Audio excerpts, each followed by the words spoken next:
Brasil, coração do mundo, pátria do Evangelho, Humberto de Campos, capítulo 14, a Inconfidência Mineira. Depois da morte de Dom José, ascendia ao trono sua filha, Dona Maria I, princesa piedosa, a cuja autoridade ficariam afetas as grandes responsabilidades do trono naquela época, em que um sopro de vida nova modificava todas as disposições políticas e sociais do velho mundo. No seu reinado, Portugal sente suas forças poderosas se esvaírem, encaminhando-se com rapidez para a decadência e para a ruína. Não fossem as notáveis influências de um Martinho de Melo ou de um Duque de Lafões, talvez fosse ainda mais desastroso o reino de Dona Maria, escravizada ao fanatismo do tempo e às opiniões de seus confessores.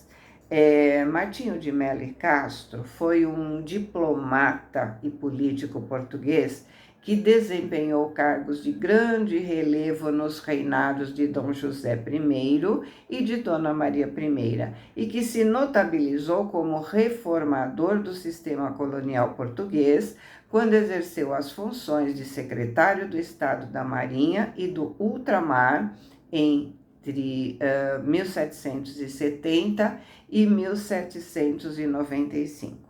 Foi o primeiro-ministro da Rainha Dona Maria I e Duque de Lafões. Era Dom Pedro Henrique de Bragança, sobrinho do rei Dom João V de Portugal, filho ilegítimo de Dom Miguel de Bragança. Por essa época, o Brasil sofreu o máximo de vexames no que se referia ao problema de sua liberdade. A capitania de Minas Gerais, que se criou e desenvolveu sob a carinhosa atenção dos paulistas, era então o maior centro de riquezas da colônia, com as suas minas inesgotáveis de ouro e diamantes. A sede de tesouros edificou Vila Rica nos cumes enevoados e frios das montanhas, localizando ali uma pleiade de poetas e escritores que sentiriam de mais perto as humilhações infligidas pela metrópole portuguesa à pátria que nascia. A verdade é que em Minas sentia-se mais que em toda parte o despotismo e a tirania. O clero, a magistratura e o fisco, a administração, a contabilidade, né? Junto dos ambiciosos que aí se reuniam, apossavam-se de todas as possibilidades econômicas com a sua criminosa sede de fortuna. Os padres desejavam todo o ouro de Minas para a edificação de suas igrejas suntuosas.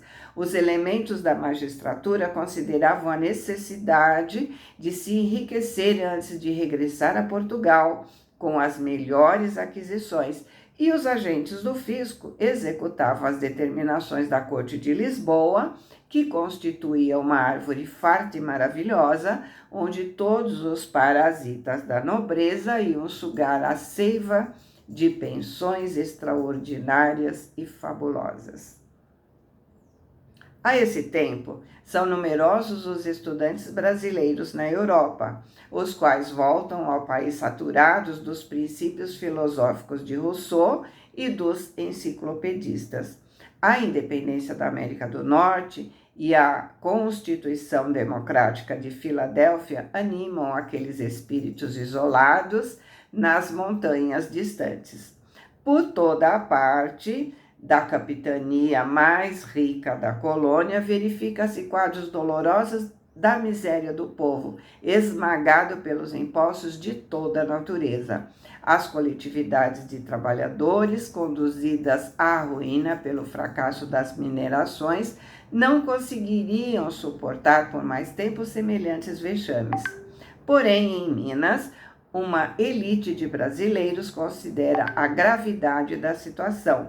Intelectuais distintos sentem-se possuídos da maioridade da pátria, que, ao seu ver, poderia já reter consigo as rédeas dos seus próprios destinos.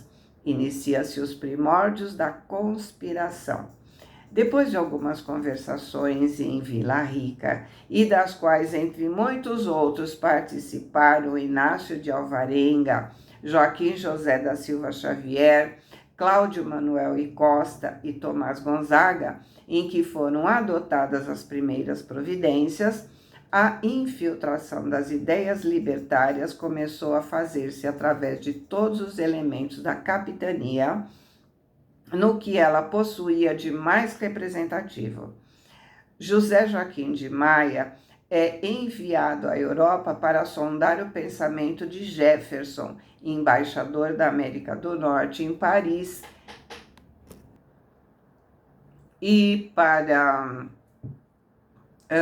angariar a simpatia dos brasileiros espalhados no Velho Mundo pelo movimento libertador. Outros estudantes apaixonados pela emancipação da colônia são mandados pelos conspiradores a São Paulo e a Pernambuco, que formavam os dois centros mais importantes do país, com o objetivo de conquistar a sua adesão ao movimento. Mas nem Joaquim da Maia conseguiu o auxílio de Jefferson, que apenas chegou a se interessar moralmente pelo projeto, nem os seus companheiros conseguiram o compromisso formal das capitanias mencionadas para se articular o movimento revolucionário. Pernambuco estava refazendo as suas economias depois das lutas penosas de Recife e Olinda, e São Paulo encontrava-se desiludido depois da Guerra dos Emboabas, na qual muitas vezes foi vítima da crueldade e da traição. Mas a Conjuração de Minas prossegue na propaganda sem esmorecimento. Então, na época da colonização, Emboaba era apelido dado pelos paulistas que descobriram e ocuparam as minas de ouro da região das Gerais, aos brasileiros das capitanias do Rio, Bahia, Pernambuco, etc., e aos portugueses que chegavam atraídos pelo ouro.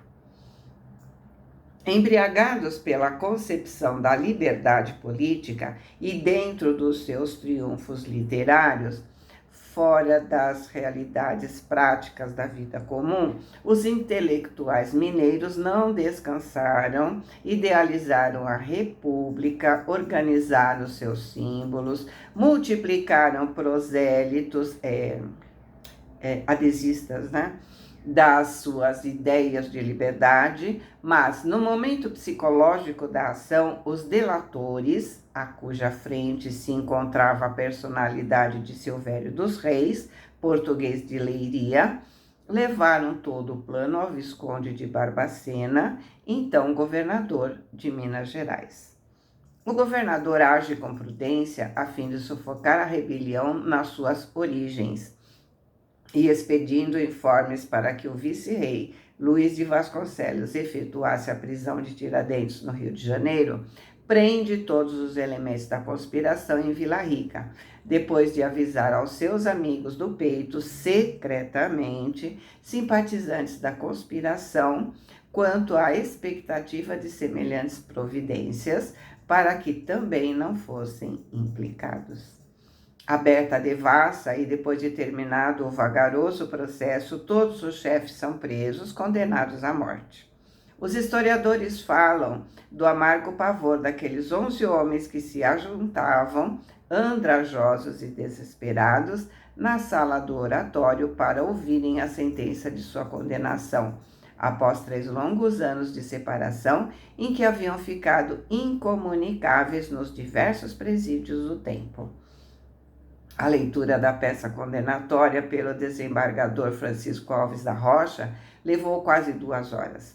Depois de conhecerem os seus termos, os infelizes conjurados, os conspiradores, passaram às mais amargas e recíprocas recriminações.